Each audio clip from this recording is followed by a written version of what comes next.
Part 2 की starting में हमें जी को दिखाया जाता है जो कि एक लॉकेट पहन रहा होता है। जैसे कि अब जी और स्प्राइट ने डिसाइड किया है कि हफ्ते के 3 दिन वो अपनी जगह स्विच करेंगे, तो इस बार जी जो है वो अपने क्लब में वापस आ चुका है और उसे इस तरह अच्छे से परफॉर्म करते देख सारे टीममेट्स बहुत ही ज़्यादा खुश है।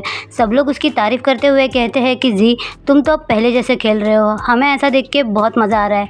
तुमने सुबह-सुबह क्या खाया था? लेकिन जी जो है वो हमेशा की तरह इनकी बातों पे कोई रिस्पॉन्स नहीं देता, लेकिन सब लोग जो है वो जी की तारीफ़ करना स्टार्ट ही कर देते हैं। यहाँ पे फर्स्ट जो है वो जी की तरफ देख रहा होता है, लेकिन जी जो है उसे बिल्कुल भी रिस्पॉन्स नहीं देता, जिसकी वजह से फर्स्ट का ध्यान गेम पर बिल्कुल भी नहीं होता। यहाँ पे जैक उसे चिल्लाने लगता है कि फर्स्ट तुम्हारा ध्यान कहाँ पे है, लेकिन फर्स्ट उसे कुछ नहीं कहता और वो बस जी की तरफ देख रहा होता है, जिसे जी बिल्कुल भी इग्नोर कर रहा होता है। फिर सीन शिफ्ट होता है, हमें 2 दिन बाद का दिखाया जाता है जहाँ पे तान और सैम एक साथ बैठे होते हैं।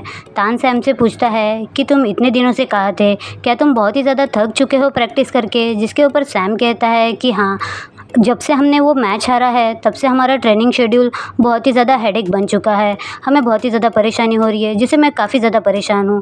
तान कहता है कि अगर तुम इतने ज़्यादा परेशान हो तो तुम्हें एनर्जी की ज़रूरत है, तो तुम ज़्यादा से ज़्यादा खाना खाओ, आज की ट्रीट मेरी तरफ से। सैम कहता है क्या सच में? तो मैं और भी ज़्यादा खाना मंगवा सकता हूँ? जिसके ऊपर तान उसे हाँ में जवाब देता है। तान सैम से पूछता है क्या तुमने कुछ दिनों में जी से कोई बात की? जिसके ऊपर सैम उसे मना करता है। सैम कहता है कि जी आजकल कुछ अजीब बिहेव करने लगा है, शायद वो ज़्यादा स्ट्रेस में है। वो अजीब बिहेव तभी करता है जब फर्स्ट उसके आसपास होता है। तो यहाँ पे तान सोचने लगता है। तान कहता है कि तुम्हें क्यों लगता है कि वो थोड़ा सा अजीब बिहेव कर रहा है? तो सैम कहता है क्योंकि वो फर्स्ट से बात नहीं करता। तान उसे कहता है ऐसा भी तो हो सकता है ना, जब तुम उसके आसपास ना हो तब वो फर्स्ट से बात करता हो, तुम कुछ ज़्यादा ही सोच रहे हो। इरफान कहता है कि तुम जी के बारे में इतना बात कर रहे हो जिसे सुन के मुझे जेलस फील हो रहा है। तो सैम उसे कहता है कि मैं इस बारे में कुछ नहीं कर सकता। तो तान उसके सर पे बहुत प्यार से हाथ फेराने लगता है और उसे अपने हाथों से खाना खिलाता है। तो बदले में सैम भी तान को बड़े प्यार से अपने हाथों से खाना खिलाता है और वो लोग अपना प्यारा मोमेंट इंजॉय करते हैं। फिर सीन शिफ्ट होता है, हमें स्प्राइट को दिखाया जाता है। अब 3 दिन बाद स्प्राइट की बारी है क्लब में वापस आने की। तो स्प्राइट भी वो लॉकेट पहनता है और गेम खेलने के लिए चला जाता है। यहाँ पे सब लोग प्रैक्टिस कर रहे होते हैं, तभी जब फर्स्ट बॉल लेने के लिए आता है तो स्प्राइट जो है उसे बॉल ऑफ़र करता है, लेकिन फर्स्ट जो है उसे कोई बात नहीं करता और डिडिया उसे कहता है कि मेरे साथ प्रैक्टिस करने के लिए चलो। तभी स्प्राइट के पास जो है वो सैम आ जाता है और सैम कहता है कि हम दोनों प्रैक्टिस करें, तो स्प्राइट भी बात मान जाता है। यहाँ पे एक बात नोटिस करने वाली है, जब फर्स्ट जी से बात करने के लिए जाता है तो जी बात नहीं करता और यहाँ पे स्प्राइट जब फर्स्ट से बात करने के लिए जाता है तो यहाँ पे फर्स्ट बात नहीं करता, यानी कि फर्स्ट को जो है वो स्प्राइट और जी के बारे में पता है, ऐसा मुझे शक है। अब मैं आपके साथ वो शक शेयर कर रही हूँ, तो अब भी इस बारे में सोचना। फिर सीन शिफ्ट होता है, हमें जी को टोक्वांडो क्लब में दिखाया जाता है जहाँ पे वो वॉशरूम में होता है। तभी उसे टोंग और बॉय की बात करने की आवाज़ आती है। यहाँ पे टोंग जो है वो बॉय से पूछ रहा होता है क्या तुम इस बात को लेके श्योर हो कि उन लोगों ने उस दिन कोई एविडेंस पीछे नहीं छोड़े जिससे हम पकड़े जा सके? जिसके ऊपर बॉय कहता है कि मैंने उनसे पूछा है, उन्होंने मुझसे कहा है कि उन्होंने कोई एविडेंस नहीं छोड़े हैं, वहाँ के कैमरा भी काम नहीं कर रहे हैं। टोंग कहता है कि मुझे डर लग रहा है, अगर स्प्राइट को इस बारे में पता चल गया तो हम बहुत बड़ी मुसीबत में फंस जाएंगे। तो बॉय उसे कहता है कि तुम इतना डर क्यों रहे हो, हमें कुछ नहीं होने वाला। तभी वहाँ पे फ्लश की आवाज़ आने लगती है, तो उन लोगों को डर लगता है कि शायद उनकी बातें किसी ने सुन ली है, इसलिए वो वहाँ के वॉशरूम जो है वो चेक करने लगते हैं। यहाँ पे टोंग जो है वो काफ़ी ज़्यादा डर रहा होता है, उसे इस बात का डर है कि अगर स्प्राइट को ये बारे में पता चल गया कि उनको मारने के पीछे इन दोनों का हाथ है तो स्प्राइट इसे ज़िंदा नहीं छोड़ेगा। जब वो लोग वॉशरूम के डोर ओपन करते हैं तो वहाँ पे उन्हें कोई नहीं दिखाई देता। तभी बॉय का फ़ोन बजता है जिससे टोंग बहुत ही ज़्यादा डर जाता है। बॉय उसे कहता है कि तुम इतना डर क्यों रहे हो, सिर्फ कोच का फ़ोन है, वो हमें बुला रहे हैं प्रैक्टिस के लिए, तो चलो। और वो लोग जो है वहाँ से चले जाते हैं। यहाँ पे हम देख सकते हैं कि जी जो है वो कमोड के ऊपर जो है वो खड़ा होता है। टोंग और बॉय के जाने के बाद जी की सांस में सांस आती है। फिर सीन शिफ्ट होता है, हमें वॉलीबॉल गेम का दिखाया जाता है जहाँ पे 3 दिन बाद दोबारा से जी जो है वो अपने क्लब में वापस आ चुका है।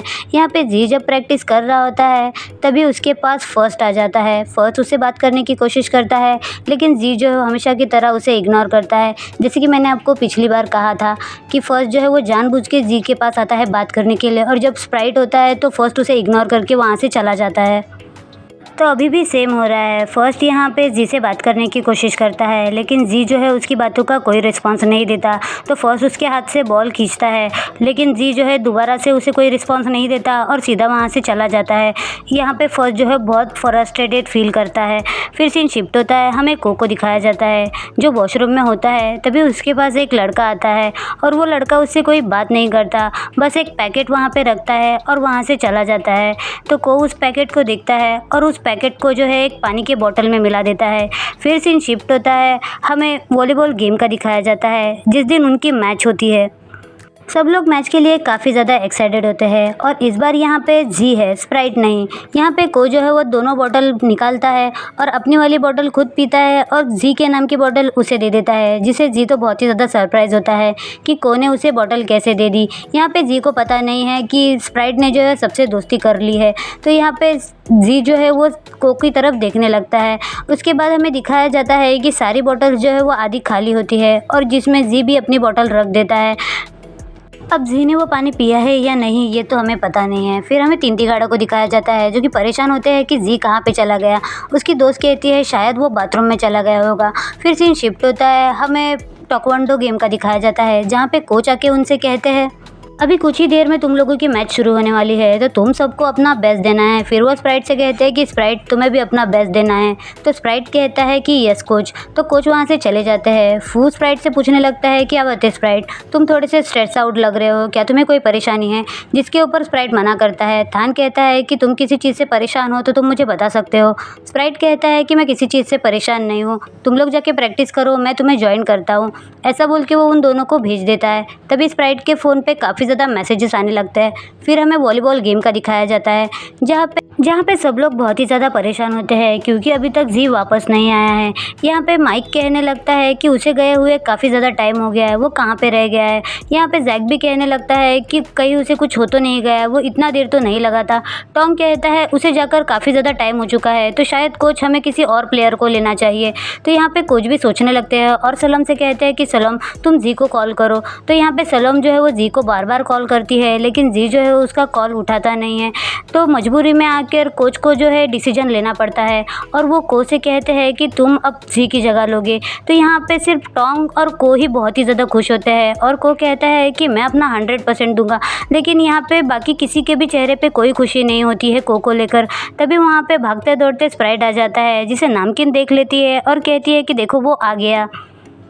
जिसे सही सलामत देख को के चेहरे की हवाइयाँ उड़ जाती है और उसे पता चलता है कि उसका भांडा बहुत ही जल्द फूटने वाला है। यहाँ पे स्प्राइट आके सबसे माफ़ी मांगने लगता है देर होने की वजह से, लेकिन बाकी सब बहुत ज़्यादा खुश होते हैं स्प्राइट को वहाँ पे देख के, यानी कि जी को वहाँ पे देख के। इसी के साथ एपिसोड 9 यहीं पे ख़त्म होता है। एपिसोड 10 और 11 भी मैं बहुत जल्दी लाऊंगी। तो वीडियो को लाइक शेयर कमेंट और मेरे चैनल को सब्सक्राइब कर दीजिएगा। Thank you so much for watching, love you all.